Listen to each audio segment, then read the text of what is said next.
Hey guys, CalFast here. Today I want to do a little bit different video. I wanted to go over my T10 record and explain exactly how I did it.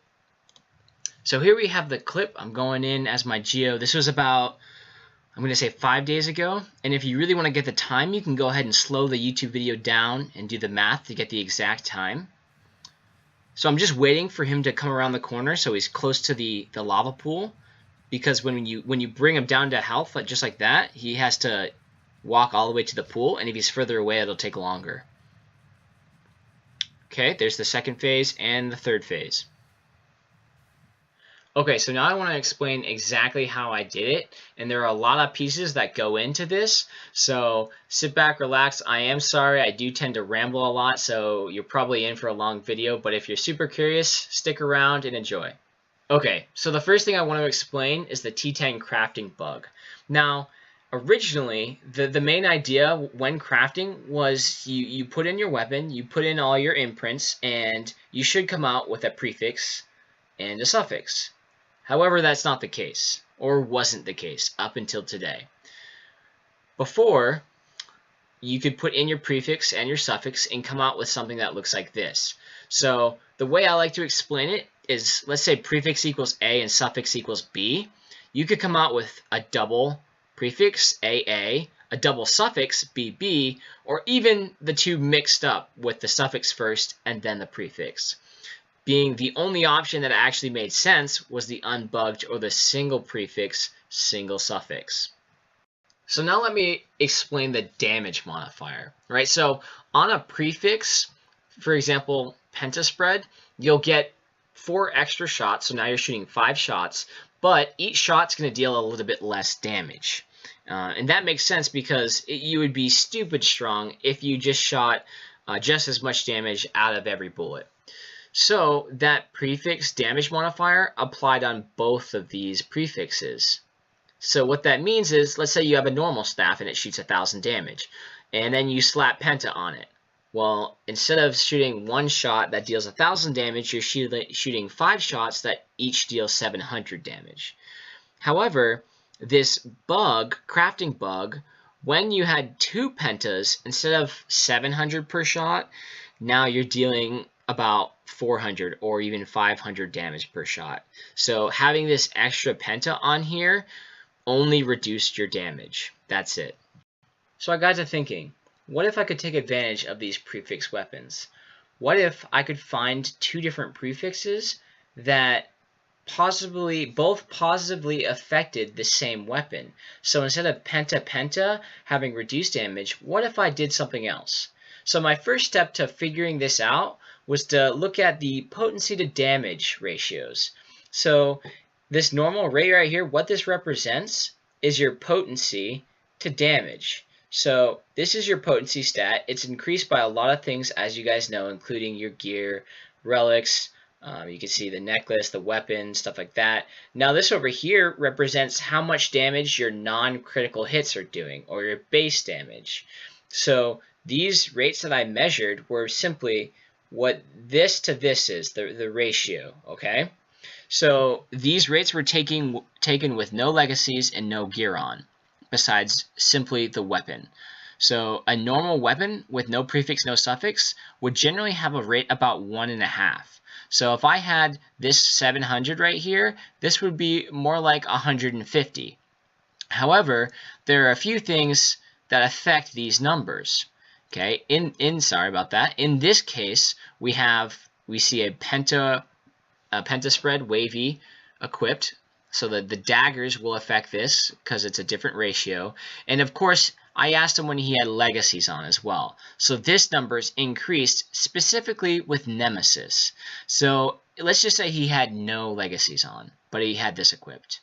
So we come over here and we can see it's roughly 1, right? If you look at all these stats, most of these they all have penta on them, and it's a little bit wonky. I would just want you to look at specifically what I'm pointing out. So the normal rate and the penta sword, penta dagger, penta totem. You can ignore this stuff as it's no longer viable.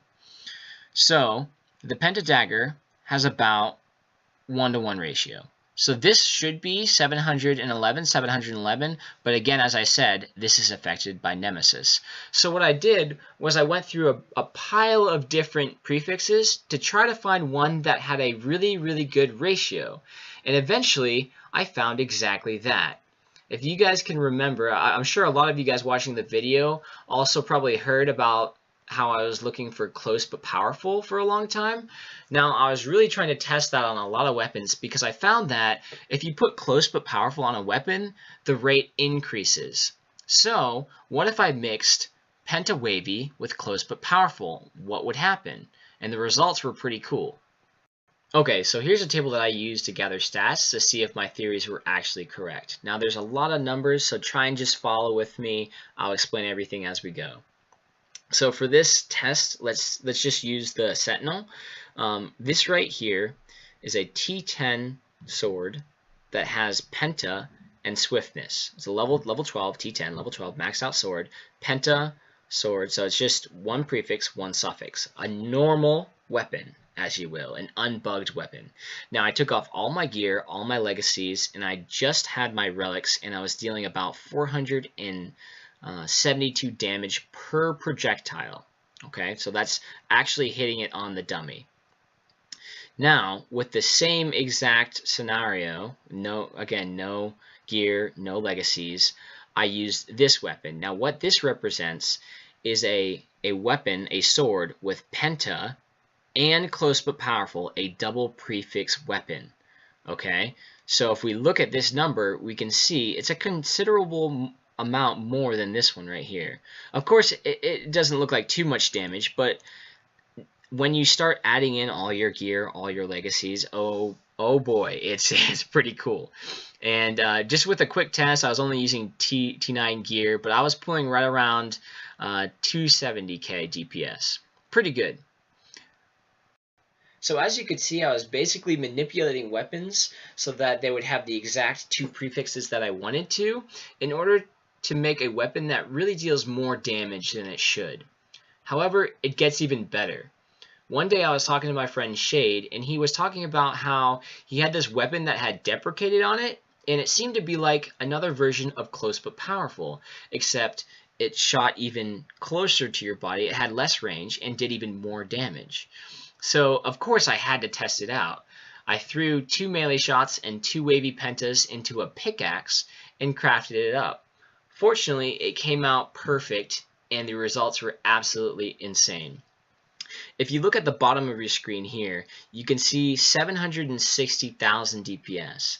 Now, these numbers aren't exact, but this is very, very close to the maximum DPS of that weapon. In fact, I think the highest I got to was 775,000. Okay, if you look over here, we have the same version, the double prefix, but instead of using melee shot, this was a close shot. So you can see how melee shot drastically changed the game of God weapons and blew it through the roof. So, as of today, the devs put out a patch that fixed all the bug weapons, turning double prefix to single prefix. Of course, this means I no longer have my God weapons, and even though I lost the most powerful weapon in the game, I'm still very happy this fix was implemented. I knew at some point it would be fixed, and I didn't want to make this video until that time. If I made the video even 3 days ago, then everyone would be running around wasting a large amount of resources to attempt to make these weapons. I myself spent about 2 million silver and almost 20,000 bloodstone just to test and discover these weapons. That being said, now what do I do? Well, now, even without these insane God weapons, I still want to push for sub 10 seconds on the T10 boss, and I really think it's possible. It might be, even a month down the road, but I'm going to try my best to get there. And I really look forward to finding the next highest DPS build in the game. I've always enjoyed trying to figure out how I can do more damage, how I can do more damage, and now I can focus on things that the game actually intended for me to focus on, and not these game-breaking weapons, God weapons.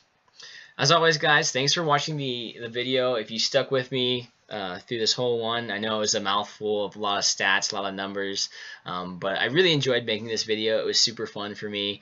I really had a lot of fun discovering all this stuff, even though it was quite frustrating at some points. But down below, I'm going to go ahead and post 2 links to different Discords. If you're looking for people to play with or even ask questions, those are great resources to use, as well as Twitch stream. You can go ahead and follow the Twitch streamer I'm posting down below. He's a great resource to answer questions, run dungeons with, anything like that. So again, guys, thanks so much. Thanks for watching, and I look forward to seeing you guys in another video.